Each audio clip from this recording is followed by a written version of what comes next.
In December 2019, there was a cluster of pneumonia cases in China. Investigations found that it was caused by a previously unknown virus, now named the 2019 novel coronavirus. In this video, we'll take a quick look at what's currently known about the virus. Keep in mind that this is a new virus, and what's known about the virus now might change in the future. Coronaviruses are a large group of viruses. They consist of a core of genetic material surrounded by an envelope with protein spikes.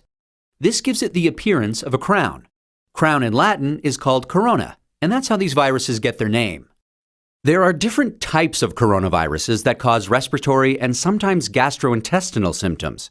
Respiratory disease can range from the common cold to pneumonia, and in most people, the symptoms tend to be mild. However, there are some types of coronaviruses that can cause severe disease. These include the severe acute respiratory syndrome coronavirus, first identified in China in 2003, and the Middle East respiratory syndrome coronavirus that was first identified in Saudi Arabia in 2012. The 2019 novel coronavirus was first identified in China. It initially occurred in a group of people with pneumonia who'd been associated with a seafood and live animal market in the city of Wuhan. The disease has since spread from those who were sick to others, including family members and healthcare staff. There are many cases at present, and the disease has spread within China and also to a number of other countries. So, where did the virus come from? It's known that coronaviruses circulate in a range of animals. Sometimes these viruses can make the jump from animals to humans. This is called a spillover, and could be due to a range of factors such as mutations in the virus or increased contact between humans and animals. For example, MERS-CoV is known to be transmitted from camels and SARS-CoV from civet cats. The animal reservoir of the 2019 novel coronavirus is not known yet. How is it transmitted? The exact dynamics of how the virus is transmitted is yet to be determined. In general, respiratory viruses are usually transmitted through droplets created when an infected person coughs or sneezes, or through something that has been contaminated with the virus. People most at risk of infection from the novel coronavirus are those in close contact with animals, such as live animal market workers, and those who are caring for people infected with the virus, such as family members or healthcare workers. So, how does the disease present? Well, from what is known so far, there can be a number of symptoms ranging from mild to severe. There can be fever and respiratory symptoms such as cough and shortness of breath. In more severe cases, there's been pneumonia, kidney failure, and death. The mortality rate is not known yet. How can we tell whether someone is infected? The infection can be diagnosed by a test called PCR, or polymerase chain reaction.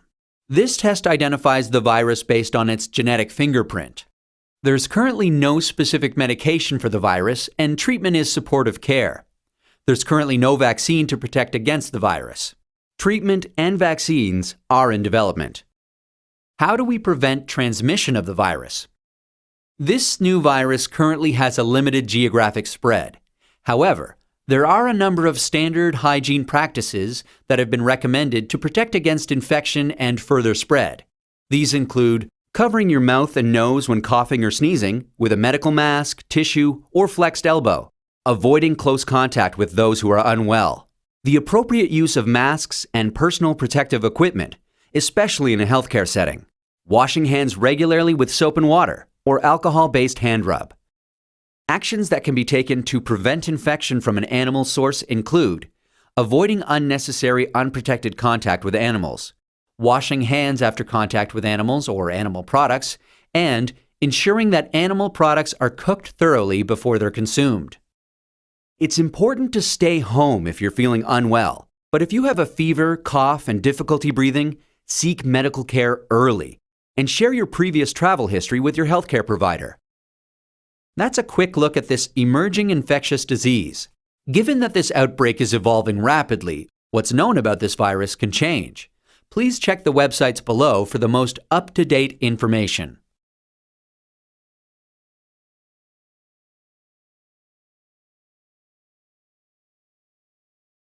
COVID-19 is an infectious disease caused by a new coronavirus introduced to humans for the first time. It is spread from person to person, mainly through the droplets produced when an infected person speaks, coughs, or sneezes. These droplets can land in the mouths or noses of people who are nearby. These droplets are too heavy to travel far in the air. They only travel approximately 1 meter and quickly settle on surfaces. This is the reason person-to-person spread is happening mainly between close contacts. The exact time that the virus can survive on surfaces is not yet known. So it is wise to clean surfaces regularly, particularly in the vicinity of people infected with COVID-19. Hands touch many surfaces, which can be contaminated with the virus. You should therefore avoid touching your eyes, nose, or mouth, since contaminated hands can transfer the virus from the surface to yourself. When coughing or sneezing, cover your mouth and nose with the bend of your elbow or use a disposable tissue. If a tissue is used, discard it immediately into a closed bin. The most effective way to prevent the spread of the new coronavirus is to clean your hands frequently with an alcohol-based hand rub or soap and water. This will eliminate the virus if it is on your hands. Stay healthy and prevent the spread of COVID-19.